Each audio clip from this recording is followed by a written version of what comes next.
Hi dear friends and subscribers of Cricket Happenings.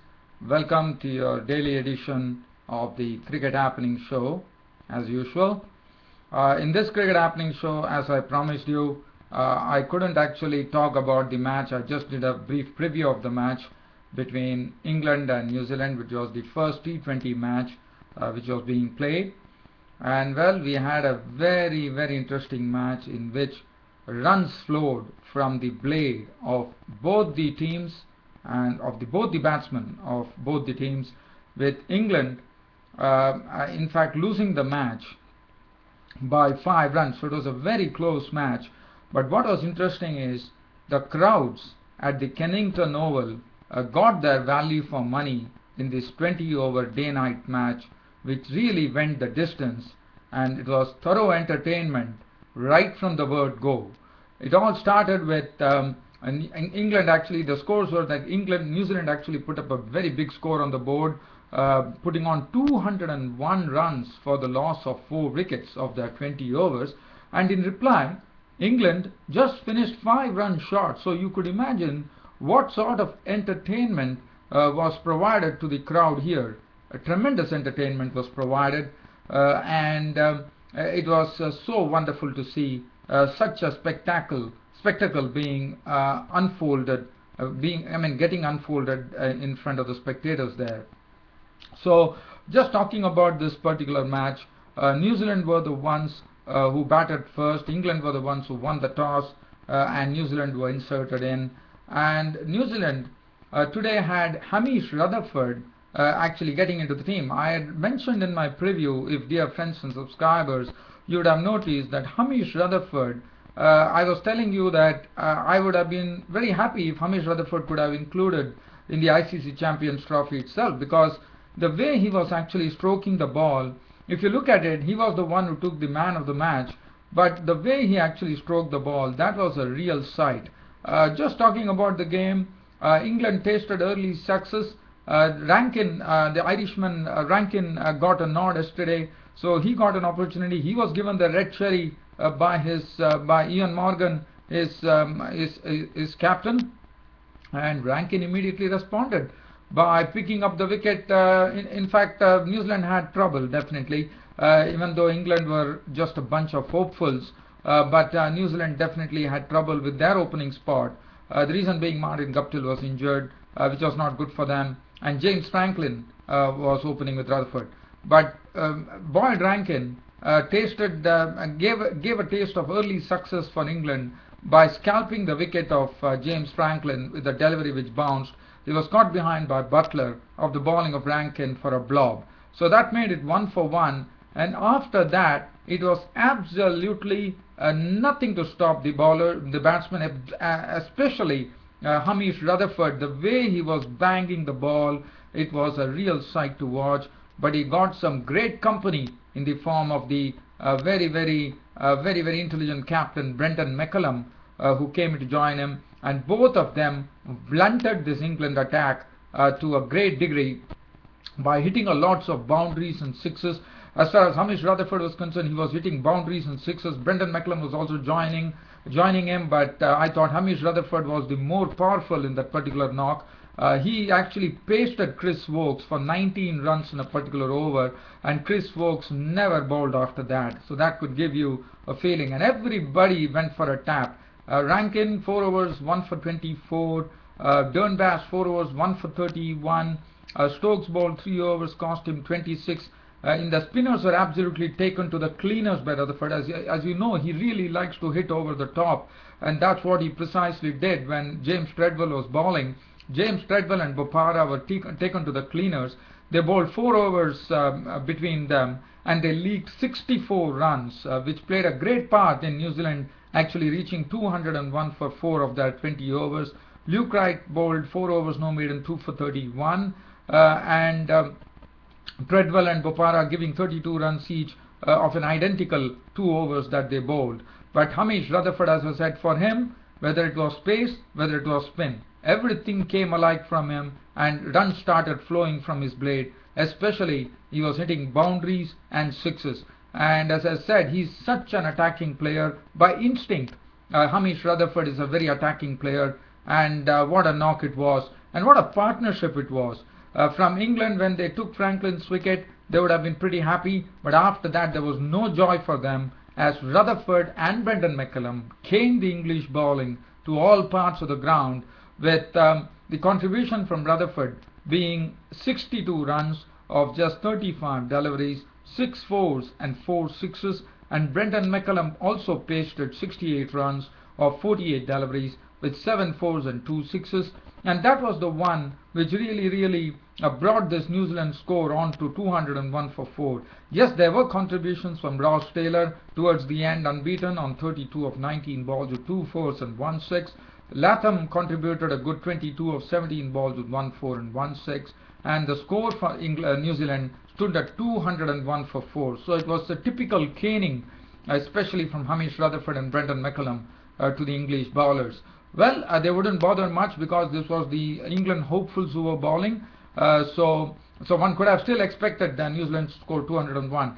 But what was good was something which England would be very proud about and very happy about, all the English fans.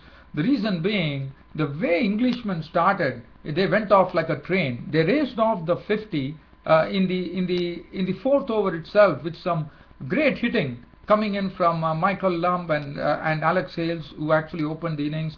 And it was a similar situation, and for England it was an electric start, because they had to actually score at a run rate of 10.05 runs per over, but here they were, the openers had given them an electric start, and in 4 overs, in a span of less than 4 overs, they got the 50 on the board. So essentially it means that they got a 50 in just 22 deliveries, so that's pretty good going. Michael Lumb was scorching boundaries. Alex Hales, I mean, compared to Michael Lumb, he was not very aggressive, but what was good is, as I said, Michael Lumb was really hitting the ball across the ground. He was hitting the ball over the fence, and he was the one who really gave the impetus to the innings, with racing. The openers gave the impetus by racing 50 for the first wicket, with Michael Lumb's contribution being 29 of 15 balls with 3 fours and 2 sixes. Alex Hales' contribution was 39 of 29 deliveries, 5 fours and 1 6. Luke Wright then started taking up the gauntlet, and he smashed 52 of 34 deliveries, 6 fours and 1 6. And it was Ian Morgan, unfortunately for England, the captain, couldn't have a good game. He was caught. Taylor bowled Butler for 7 of just 10 deliveries. There was no 4 and no 6s in that knock of 7. And then it was left to Ravi Bopara and Butler. So Butler, they would have definitely had hope, with contributing 17 of 10 balls with 1 4 and 1 7. He was run out, and afterwards it all was left to I mean, England definitely kept up the tempo, there is no doubt about it, because they took it to the wire, and in the final over it was England who required 16 runs for the last over. Brendan McCullum, what he did is he actually went to Corey Anderson, who is not a very experienced bowler. He just, as you know, played in the ICC Champions Trophy, one particular match and bowled 1 over, as you remember. But today, Corey Anderson, I would say New Zealand would be very happy with his effort. I mean, bowling under great pressure and great tension, he delivered by bowling in the right areas. And as I said, this was the end of over 19. England were 186 for 5. They were doing it. In fact, Bopara and Butler were trying to do whatever they could, but it was again going to be difficult. The New Zealand spinners were bowling well, and in fact, Corey Anderson was smashed for 1 6 and 2 4s by Bopara in the 17th over. But that didn't really matter, because this was a new over, and you know, not two new batsmen, same batsman at the crease. But it all started in a very I would say in a very nice fashion for New Zealand, with Ben Stokes going and slamming Corey Anderson, who was bowling the final over with 16 needed.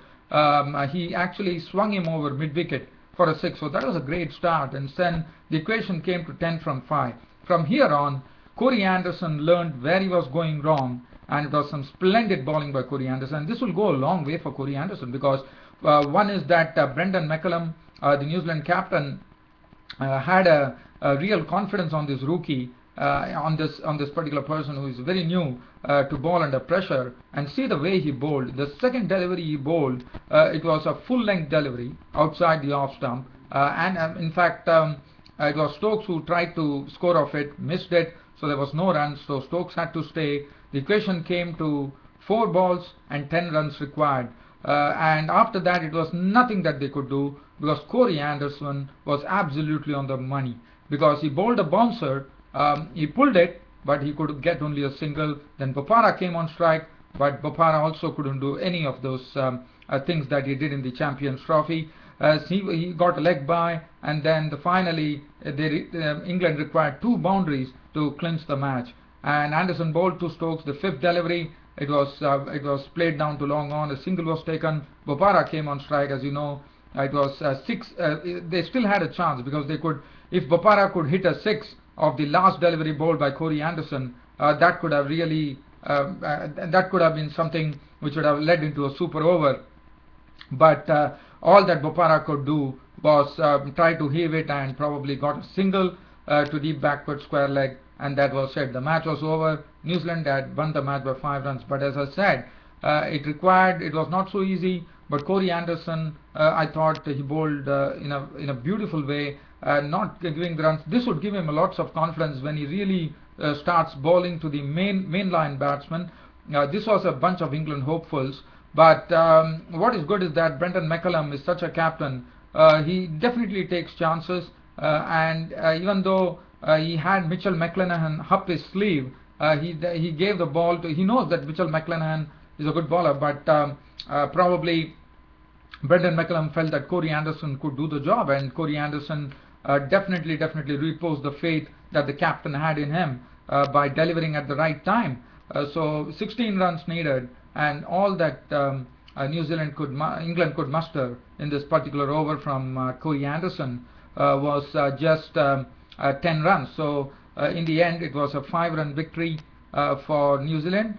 And as I said, I mean, Corey Anderson, one has to really appreciate, because you see frontline bowlers actually under pressure bowling no balls and wides, but not Corey Anderson. Corey Anderson absolutely stuck to a good line and saw to it that he cramped the batsman for space, and here it is. The results are there for all to see, with Corey Anderson, I would say, really becoming a hero by not allowing those 16 runs to be scored and getting his New Zealand team to victory. So well done, Corey Anderson.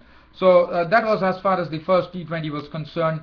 As far as the bowling figures were concerned, it was McClenaghan 4 overs 1 for 37, Butler bowled 4 overs 1 for 35, Nathan McCullum 3 overs 1 for 37 with 1 wicket, Ronnie Hira had a game, 4 overs no maiden 1 for 34, Corey Anderson 4 overs no maiden none for 40. Well, that does not matter, because what was that he delivered at the crunch time, and that was what was very important for New Zealand. Franklin bowled 1 over for 5 runs. Hamish Rutherford playing a very attacking innings, and a very sweet little innings of 62 of just 35 deliveries with 6 fours and 4 sixes, which are the 4 sixes were hit of the pace bowlers, it was hit of the spinners. He bagged the man of the match award, and rightly so. Now, I think Hamish Rutherford should always be a part of this New Zealand setup. That's what I feel after looking at him, the way he has been batting. I think he should always be a sort of a permanent member in the one-day internationals and in the T20s as far as New Zealand are concerned. So what a good opening. Once Martin Guptill gets fit, I only wish and hope that Martin Guptill is fit tomorrow to play this game, and what a combination that will be with Martin Guptill and Hamish Rutherford at the top of the order. And that too, tomorrow we have a day-night game coming up, so that would actually bring the end to this England-New Zealand series. Again, it's going to be played at the same ground at the Kennington Oval. Tomorrow at the same time, it's a day-night encounter, the second T20 between England and New Zealand at the Oval. Now, other than that, I'm just trying to see. Yes, I can just give you an update here. As you know, Australia, who are here in England to clash with England in the Ashes, have started their first tour game, and in the first tour game, it's the Somerset who are on the ascendant here, because I do see that Somerset right now are going great guns. They are very well placed at 241 for 2 after actually winning the toss and helping to bat against Australia. Trescothick was out early. He was out to Pattinson for 7 of 11 balls with 1 4. But Nick Compton, who was actually left out of the Test match squad, and Joe Root was given preference, as Ashley Giles said that Joe Root will be opening the innings. Nick Compton really impressed with a very good knock of 81 with 13 boundaries, and then Jones has gone on to his century. He's an unbeaten 103 batting right now with 19 boundaries in his name, and Hildreth is giving him company in order on 30 or 41 balls with 6 fours. Well, I thought Somerset have done a great job, because looking at the bowling of Australians, with Mitchell Starc 13 overs 6 maidens none for 28, Pattinson 13 overs 2 maidens 1 for 50, Siddle 9 overs no maiden none for 44, Faulkner none for 66 of 13, Lyon 1 for 34 is bowling currently, Usman Khwaja bowled 1 over for 7. And so looking at this particular bowling lineup that Australia has in this first tour match, I thought Somerset batsmen have to be really being given credit, because this is the test match lineup, the test match bowling lineup which will be performing against the mainstream England team. So I thought Somerset are doing a great job here, putting the Australian attack to the sword. Well, dear fans, friends and subscribers, I don't have anything else to share. As usual, it has been a pleasure bringing you and sharing the cricket happening story with you. Thanks for your company as always. Your host Ram will see you tomorrow. Until then, it's a goodbye. Thank you.